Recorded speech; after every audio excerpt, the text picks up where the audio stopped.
Good day, ladies. Welcome to the OIG's Guidance for Healthcare Governing Boards and discussion of DOJ's Yates Memo conference call. My name is Tita, and I'll be your operator for today. All participants are in listen-only mode. We will conduct a question-and-answer session. If you require operator assistance, please press star followed by 0, and the operator will be happy to assist you. This conference is being recorded for replay purposes. I will now turn the conference over to your host for today, Ms. Michelle Cooper, Senior Vice President, Corporate Responsibility Officer. Please proceed. Thank you, Tita, and welcome everybody. We're happy to be able to provide a webcast education session for our Board and Audit and Compliance Committee members. Before we start, I'd like to offer the following reflection. I'm going to start with a poem that's called One. One can start a forest, one smile can begin a friendship, one hand can lift a soul, one candle can wipe out darkness, one can conquer gloom, hope can share or can raise our spirits, one touch can show you care, one life can make a difference. Be that one today. And I'd offer a prayer for our caregivers. Merciful Lord, hear our prayer today for our caregivers who you have called to be the hands and feet of Jesus to those in need. May patients feel respect, not just by caregivers who are good listeners, but by those who seek true understanding. Our patients have something valuable to contribute to us as well. May our patients feel our care, just as St. Francis ministered to the sick with a caring smile and Christ's love in his heart. May we serve patients with competence, for each of us has a unique inventory of God-given abilities to share. And our caregivers bring joy to our lives and to the lives of all those in their care. For a gentle heart does good like a medicine. We ask you, Lord, our great physician, that you would do your work through us. Amen. With that, I would like to introduce Betsy Wade. She is one of the Vice Presidents of Corporate Responsibility and is actually housed in our Kentucky office, and she serves Kentucky 1. She also serves as the Compliance Officer over research and our 340B program, and Betsy's been with us for many years, and she's going to speak today about the role of the healthcare governing boards, specifically from the standpoint of the government's view of that role, and also talk about a recent memo that was released that has impact on healthcare leaders that we wanted to make sure our boards were aware of. So with that, I'll turn it over to Betsy. Thank you, Michelle. Good afternoon, everyone. There was a burst of enforcement activity in addition to large settlements with new healthcare organizations. The U.S. Department of Justice and the U.S. Department of Health and Human Services Office of Inspector General were to close perceived gaps in compliance.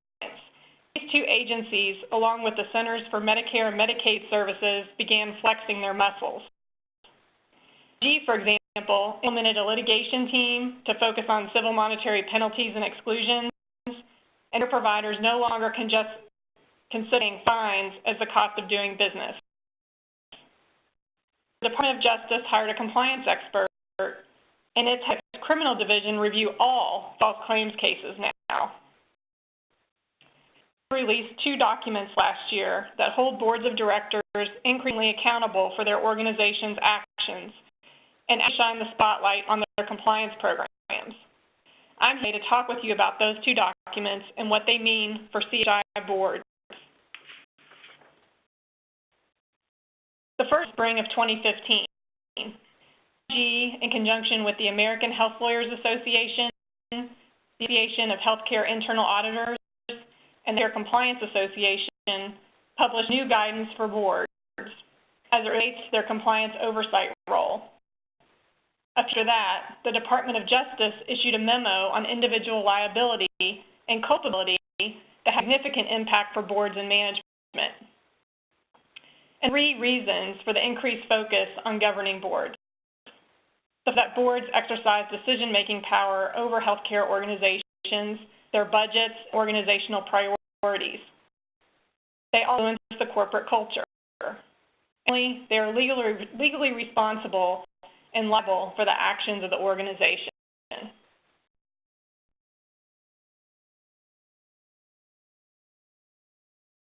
We'll discuss OIG guidance first. In 2015, the U.S. Department of Health and Human Services Inspector General Dan Levinson announced a new tool for healthcare boards. It's called Practical Guidance for Healthcare Governing Boards on Compliance Oversight. And there's a photo of the cover of that document on your screen, and at the end of the presentation, there's a link so you can download that document for yourself. This tool, in conjunction with the organizations I previously mentioned, to first help healthcare organization governing boards carry out the compliance oversight obligations, and second, for auditors, lawyers, and compliance officers that report to those boards, to actually help those entities focus their work. Practical ideas for boards to consider meeting their organizational oversight obligations. It's the processes for identifying risks, for improving adherence to program objectives, and reporting tools for board meetings. In previous guidance, which was released years ago, emphasized the need for a fully engaged board in oversight responsibility. OIG guidance serves as a firm reminder that boards need to take an active role in oversight of the organization's compliance program in good faith in the exercise of its oversight responsibility for the organization itself. It's underscored their concern that boards may only be going through the motions of providing compliance oversight to organizations not fully meeting their fiduciary duties and obligations. This news may be viewed as a warning notice to boards to step to the plate and take the role more seriously.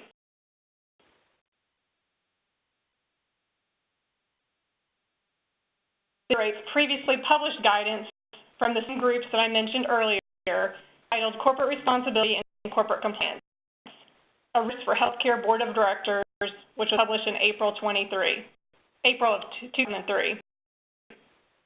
Points of that document: the government does not support the compliance officer also serving as corporate counsel to the organization, being to counsel for the organization. And the government insists that the two shall remain independent but collaborative. And this is a quote from that original OIG guidance that came out in 2003. And this is repeated again in the new guidance that was just released last year. The news expands on the roles of compliance, legal, and internal audit. It provides tips and advice to boards, compliance and audit committees, compliance officers, auditors, and others support a corporate culture of compliance, better understand the organization's compliance program functions, and a number of things. Just a minute ago, the OIG stresses the need for compliance to be independent yet collaborative and should be the counsel for the organization or subordinate to it. In audit, legal, and even resources and quality have to operate separately but collaborate. There are charters and other organizational documents and policies. The boards periodically evaluate the adequacy, independence, and performance of compliance, legal, and internal audit. Public compliance resources, such as federal sentencing guidelines, the OIG's voluntary compliance program guidance documents, and corporate integrity agreements, for benchmarking how an organization's compliance program is doing. The tools that corporate responsibility with CHI uses is we annually demonstrate our effectiveness and performance through a document called the CRP checklist. The tool is to show that CRP demonstrates the 7 elements of compliance under the sentencing guidelines. The audit that's completed at the end of each fiscal year, it's signed by the CRO and the CEO, and results of the review are presented to the Board Audit and Compliance Committee.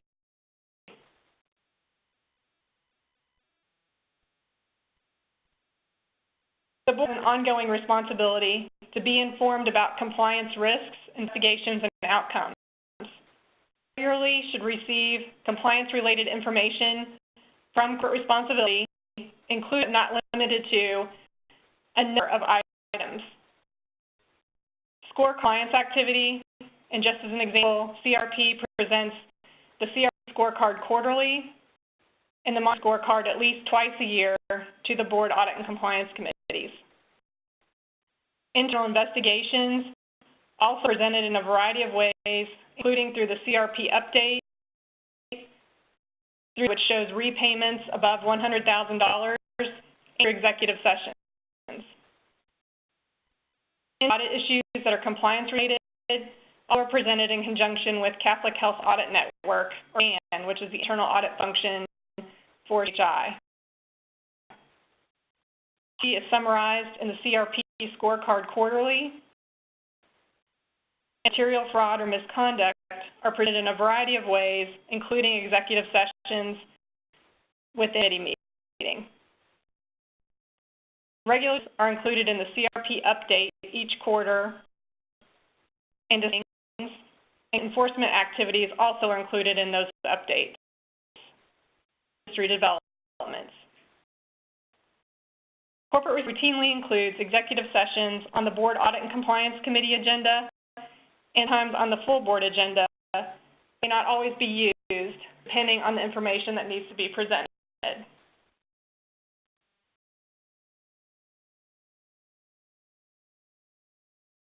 Each year's responsibility should identify potential audit, compliance, and risk areas to monitor.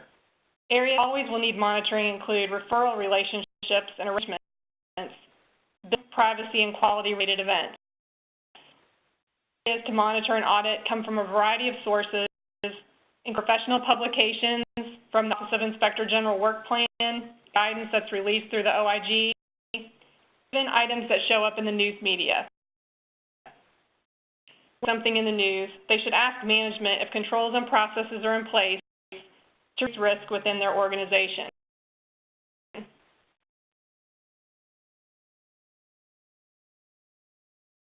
It's also first to stay abreast of the ever-changing regulatory landscape and operating environment. At the OIG recommendation, this includes periodic updates from the corporate responsibility staff as well as management, educational programs, adding members with experience in healthcare compliance, or experts to assist boards and management related to risk identification, best practices, or consultation on other investigative matters. CI, corporate responsibility, provides board orientation and compliance education to board members at a minimum, quarterly webcasts like this one relevant topics. And once the webcast has been recorded and posted online, you'll receive information with a link to it, as well as links to the other webcasts that have been presented previously.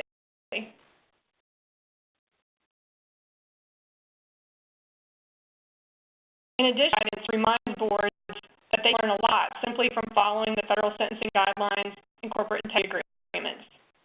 The federal sentencing guidelines offer incentives to reduce and eliminate criminal conduct by providing structure for organizations to self-police their own conduct. They provide structure for compliance programs, encourage organizations to develop internal controls to monitor adherence to applicable statutes, regulations, and program requirements. Corporate agreements impose specific structural and reporting requirements for compliance with federal healthcare program standards at entities that have resolved fraud allegations. Regardless whether an organization is under a CIA or not, CIAs constantly are being updated by the OIG to respond to the latest risks, and it encourages organizations to use their framework to guide their compliance programs. Currently, one of CHI's facilities, St. Joseph London in London, Kentucky, which is part of Kentucky One Health, was corporate integrity agreement for 5 years in 2014. Have been learned, particularly around physician contracting, and those have been shared with facilities across CHI, and should even implemented some of the audit tools that were developed for physician arrangements. The tools developed for London have been approved by the independent review organization that reports the Office of Inspector General, monitoring physician arrangements for the facility.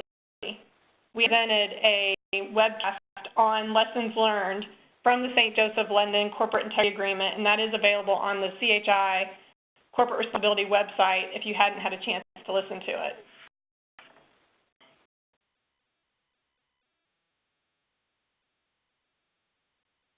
Be appropriately engaged and provide adequate and effective oversight, must evaluate risk and evaluate the capacity for the compliance program to detect and manage risk. As earlier, boards can rely on numerous tools to do this, such as dashboards, exec sessions with the compliance officer, an effectiveness review similar to what CHI conducts at the end of each fiscal year. 7 elements of compliance are being met under the federal sentencing guidelines. Corporate also asks each market board to evaluate the effectiveness of the compliance officer. They're conducted at the end of the fiscal year, just prior to CHI's annual evaluation cycle. Board on the effectiveness of the compliance officer is included in the individual's evaluation by the organization.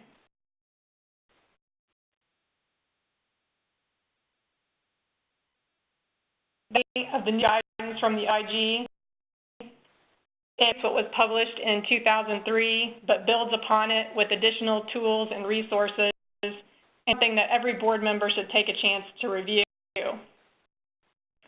Now to the other document that came out last year, which is the Department of Justice Yates Memo. On 2015, the Department of Justice Deputy Attorney General Sally Yates released a policy memorandum titled Individual Accountability for Corporate Wrongdoing, also known as the Yates Memo. The federal prosecutors include assistant attorney generals, U.S. attorneys, and others, and have guidance on steps that the Department of Justice is taking to strengthen its pursuit of individual corporate wrongdoing. Is that eligible for any cooperation credit, must give up the individuals involved in the fraud, no matter where they sit within the company, whether they're an employee, an executive, or culpable individuals have a good chance of facing criminal or civil enforcement actions. The Yates Memo shifts the Department of Justice's approach to fighting corporate fraud and misconduct by focusing its investigative efforts on those individuals within a corporation who actually perpetuated the wrongdoing. And this shift for the Department of Justice. And they focus primarily on the organization itself and allowed the organization to pay fines and penalties in order to resolve the issue. But they're actually going after the individuals who are involved in making that happen. According to former HHS Inspector General, mazes in the pharmaceutical, manufacturing, and financial sectors influence the Department of Justice's guidelines. Industries, fines, and settlements were viewed as the cost of doing business. They had a desired effect to deter wrongful action.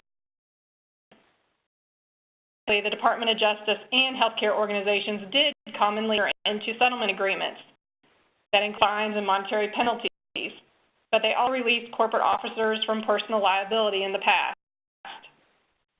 That led to the conclusion that corporate officers were willing to let their organizations, quote, buy them off of their personal liability, which included the willful neglect, created the wrongdoing, or active involvement in wrongdoing in the first place.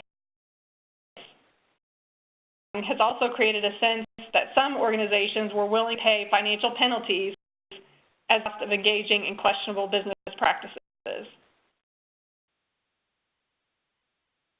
The question whether financial penalties alone were sufficient to deter organizational leadership from committing corporate wrongdoing.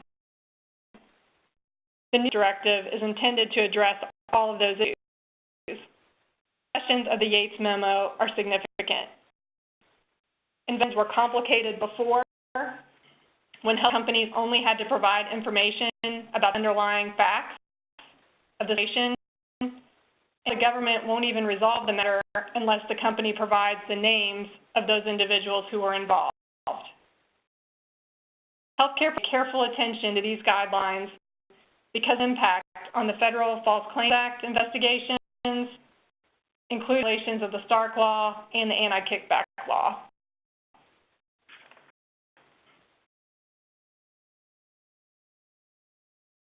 The Yates puts out these 6 new guidelines for Department of Justice attorneys to adopt when they're doing civil and criminal claims against culpable individuals. That to be eligible for any cooperation credit, corporations have to provide the Department of Justice with all relevant facts about individuals who are involved in the misconduct. In civil, corporate investigations should on individuals from the beginning of the investigation. Civil attorneys handle corporate investigations should routine communication with one another. For example, in the past, an organization may have only had to hire one type of an attorney to handle the civil side of the issue, and on rare occasions would they have to hire an additional attorney to handle the criminal side. Now we see that more often where there will actually be two attorneys representing an organization, the criminal attorney and the civil attorney, and have to be in constant communication with each other. In extraordinary circumstances, no court resolution will provide protection from criminal or civil liability for any individuals. Corporate should not be resolved without a clear plan to resolve related individual cases where the statute of limitation expires, and deaths of the individuals in such cases have to be memorialized. And civil attorneys should consistently focus on individuals as well as the company and evaluate whether to bring suit against an individual based on considerations beyond that individual's ability to pay. Healthcare attention to these guidelines because impact again on the False Claims Act investigations, Stark Law, and Anti-Kickback Law. Such investigations can expect increased pressure to present evidence of individual wrongdoing, and the defense for the liability continues to be an effective and robust healthcare compliance program.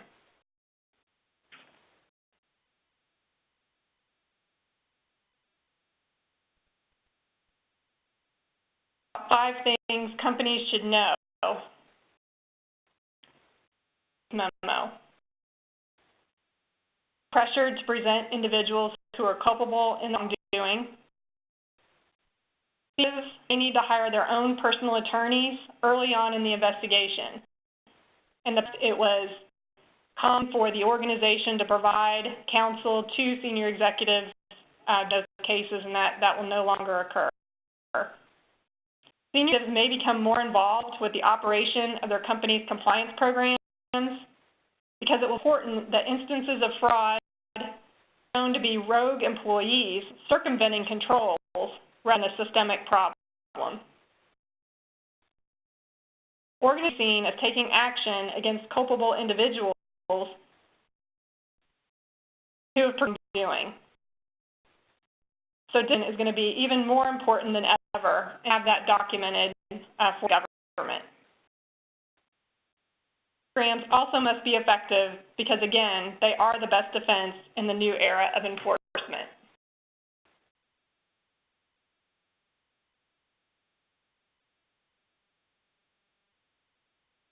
For the sector, the implications resulting from the Yates memo are great. They face an increased risk of personal liability and potential prosecution for engaging in wrongful acts. And a, quote, blind eye or otherwise being negligent in preventing wrongful acts may also result in personal liability and enforcement actions. Enter into financial settlements with the Department of Justice when they determine that the cost of fighting the case might exceed the cost of settlement. These, however, may cause organizations to settle quickly. They're expected where an individual or entity found guilty of program-related crimes such as patient abuse, felony healthcare fraud, or felony convictions, controlled substances, statutory exclusion for a minimum of 5 years.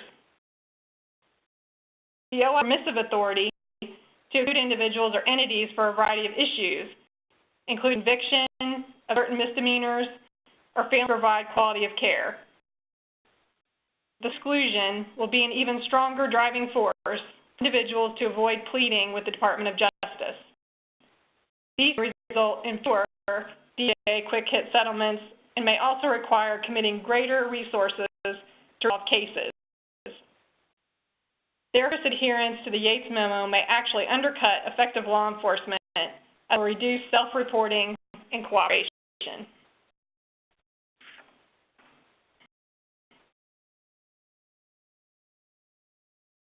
The role of the Yates Memo also has significant impact. The best for senior management and board members, again, is a robust compliance program. By actively assisting in building an effective compliance program, you're reducing the likelihood of wrongful behavior.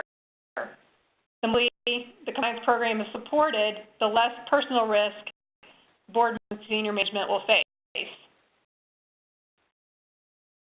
To take advantage of the changing regulatory landscape and ensure that senior management and the board understand their personal liability under the Yates Memo. We need to involve management and board in compliance oversight committees. Updates are provided for the board on its duties and obligations, and this training addresses applicable laws and regulations. Encourage reporting of suspected wrongdoing and compliance-related policies, such as policies pertaining to compliance training, sanction training, and investigations. Non-compliance or potential non-compliance should be promptly investigated by the compliance program. Monitoring should be documented, and work plans should be developed and completed. And corporate responsibility does develop annual compliance work plans that are approved by the board committees, and we also have the board committees approve the auditing and monitoring plan annually. It's important for the compliance program to demonstrate program effectiveness, and it's so prudent for the board to consider periodically conducting independent compliance program assessments.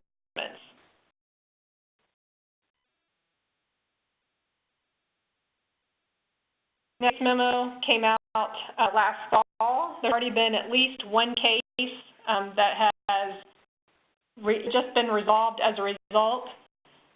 This case came out not long after the memo's publication, and on October 29th, 2018, the Department of Justice announced that this pharmaceutical company named Warner-Chilcott, which is a unit of Allergan, pleaded to healthcare fraud and paid $125 million to allegations that it paid kickbacks to doctors in exchange for prescribing its own drugs.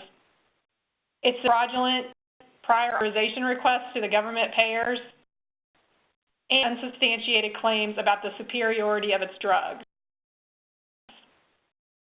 But prosecutors unsealed a criminal indictment that was dated the previous day and charged the company's former president, W. Reichel, for involvement in the company's kickback scheme. The court indictment, Reichel oversaw the company's medical education program, which led to encouraging sales representatives to take healthcare providers out for expensive, most social dinners that really didn't have much educational content. Sales representatives also were instructed to build relationships and to get a commitment from the provider to prescribe the company's drugs. Reichel saw the payment of speaker fees to prescribing providers who had gained sufficient clinical experience with drugs. The doctor's lunches, dinners, and drinks. They speeches that the doctors never made, and in exchange, the doctors prescribed drugs that boosted sales. Well, the fourth Chilcott employee to be charged, 3 individuals were district managers, and they were also charged in this case as well. So this is a case that's been directly linked to the Memo, and we expect more cases to come out, and you can be reading about those in healthcare news publications. About takeaways for the board. It's important for the board to realize that compliance is an enterprise-wide responsibility. The board should encourage a level of compliance accountability across the organization. Critical of effective oversight is the process of asking the right questions, and boards should never stop asking questions. Agreements no longer will absolve organizations and individuals from criminal liability. Are a way of life, and they protect organizations and individuals from civil and criminal liability. And funders must be actively engaged in the evaluation and oversight of their organization's compliance programs to ensure effectiveness. Will help bolster the organization and prevent civil and criminal liability in the future. Now, for questions. And the slide that we have is a list of additional resources, the new guidance that came out from the OIG care boards, the one that was previously released in 2003, and several other documents that are available to help healthcare boards of directors as they carry out their fiduciary obligations. Turn to questions. Ladies, if you would like to ask a question, please press star 1 on your phone. If it has been answered or you wish to withdraw your question, press star 2. Questions will be taken in the order received.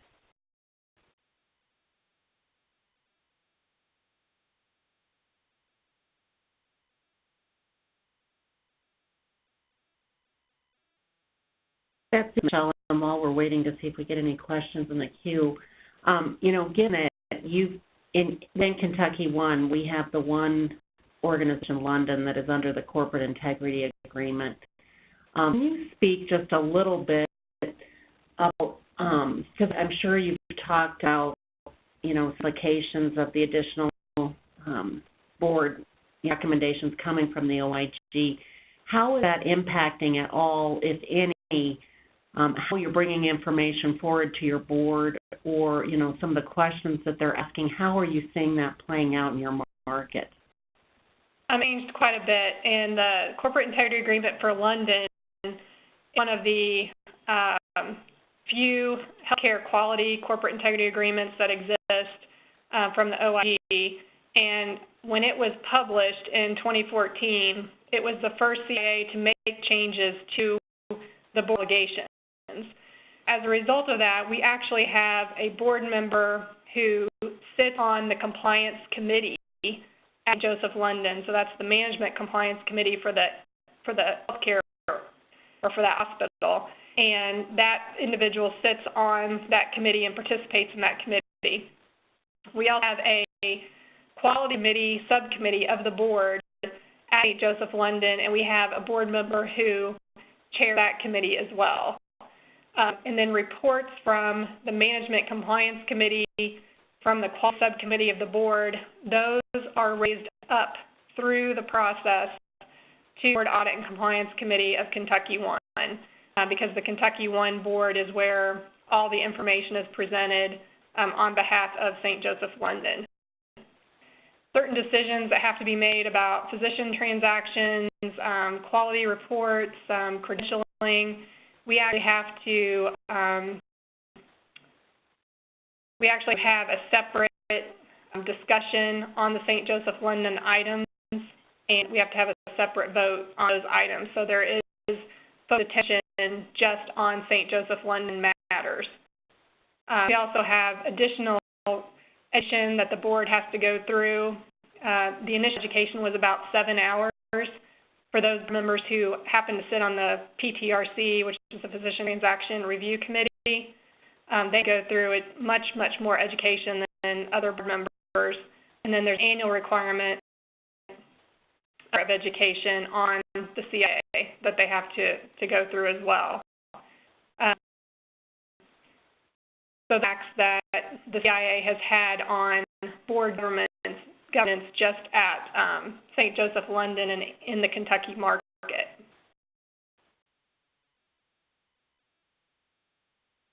Thank you. And again, for any of those members on the phone, we have done a session on the corporate integrity agreement. It's one of the education sessions that we did for the quarterly webcast, and that is available.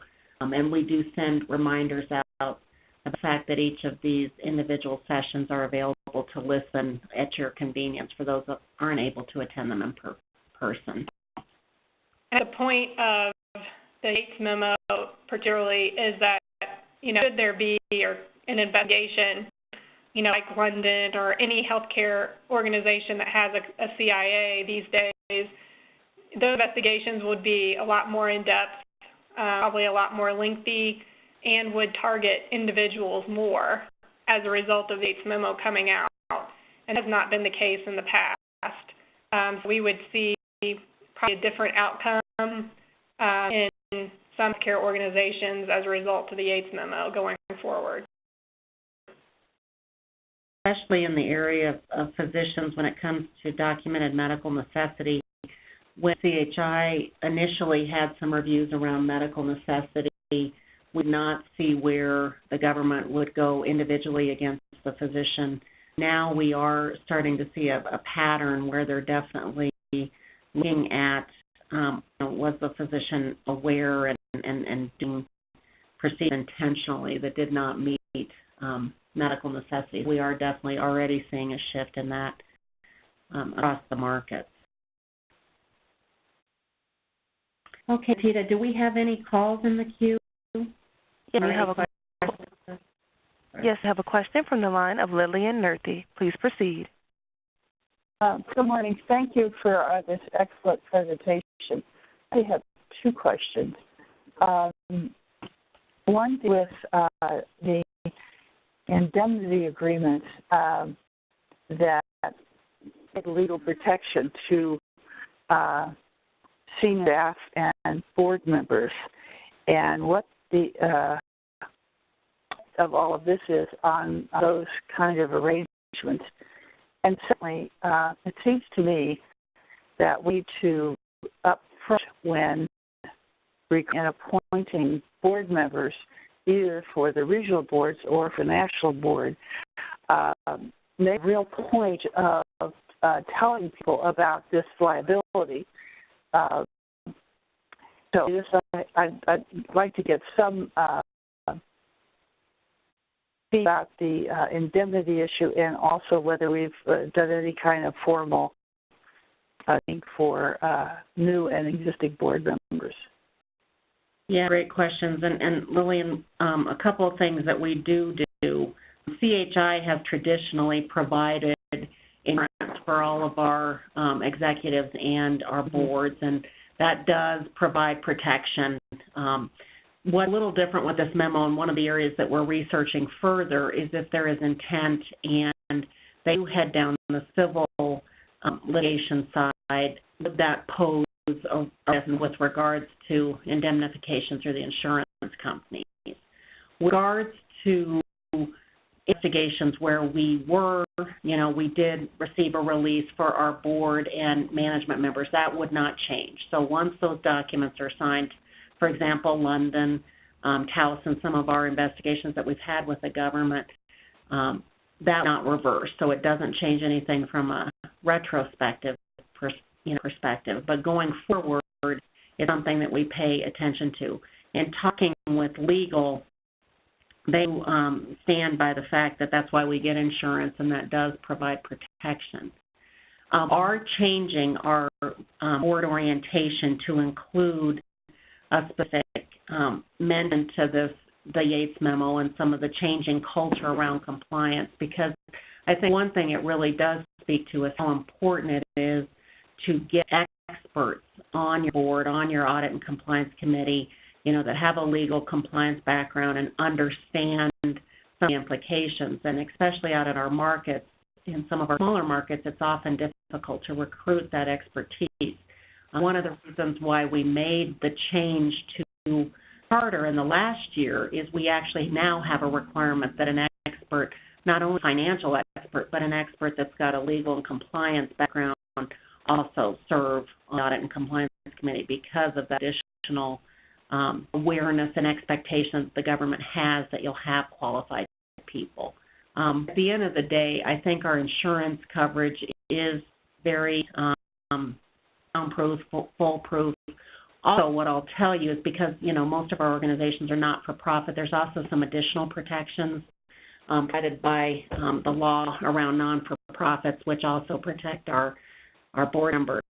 But I think what this memo really speaks to is, and I've been in situations where I've been sitting next to a compliance officer from a pharmaceutical company, and they will, we'll just be having dialogue around some of our investigations, and one of them said to me, you're so lucky to be working for a nonprofit because from how you speak, your organization is about doing the right thing. You're always making decisions in the best interest of the patient and in the best interest of the organization.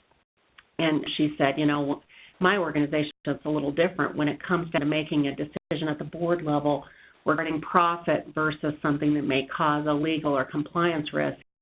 The board may make a decision to head down the path of the profit. And I think what we're going to see in the future is a shift to that will no longer be the norm. And the government is publicly stating that if you're intentionally doing things that may harm a patient or may have a negative outcome, we will hold individual leaders accountable. And I think that's really the strong message that's coming out of this document. Does that help? It does. Thank you. Good question. We're talking about touching briefly on the Yates Memo and the annual CRP education for boards that's being rolled out this spring into the fiscal year. So you hear about it again from your CROs at your board meetings. Question? I have a question that's that feature on your WebEx.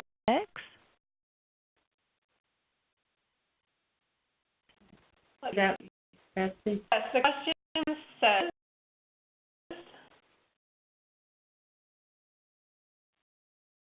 direct officers' insurance cover directors for personal, criminal, or civil cases under new requirements.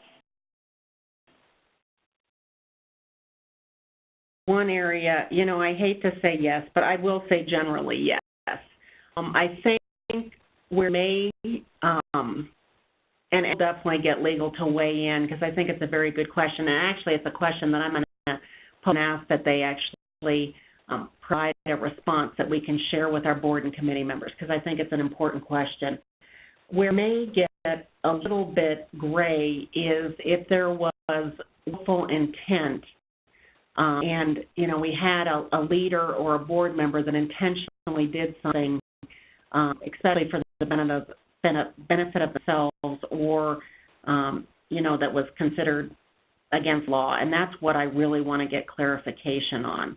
I think generally, though, if board members are acting in the best interest of the organization, they're doing business in accordance with the information that they've received, they're asking questions, intent is really there to protect the organization, there'd be little risk just based on the fact that we've got insurance and the nonprofit guidance. But what I do want to get clarification on is if we ever have a situation, where there was a conflict or a board member made a decision that would benefit, their own organization over CHI, and it was definitely reckless disregard, and that's where we want to get clarification. So we will do that and make sure that we include that in an update in the Audit and Compliance Committee. And I also think it's a good question to go up to the board as well. So we'll make that recommendation as well.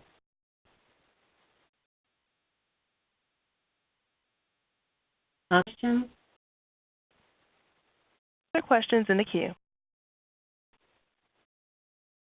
Okay, does have any follow-up questions, please bring them up to your local or your regional corporate responsibility officer, or feel free to email me any questions you have. My email is Michelle Cooper with 2 L's at catholichealth.net. Welcome any feedback, any questions you may have. Again, as we develop education and resources, We want to make sure that we're meeting your needs. So if you have recommendations on things that we can do better to help in your fiduciary oversight role, we're always happy to hear about those and adjust our program as we can. We will put on another webcast in next quarter, and we'll continue to do these. If you have suggestions for additional topics that you'd like to hear, specific education geared to an area of concern for you, please reach out to us and let us know that as well. We appreciate your time today, and we hope you all had a blessed Easter. Thank you, everybody. Thank you. Ladies and gentlemen, concludes today's conference. Thank you for your participation. You may now disconnect. Have a great day.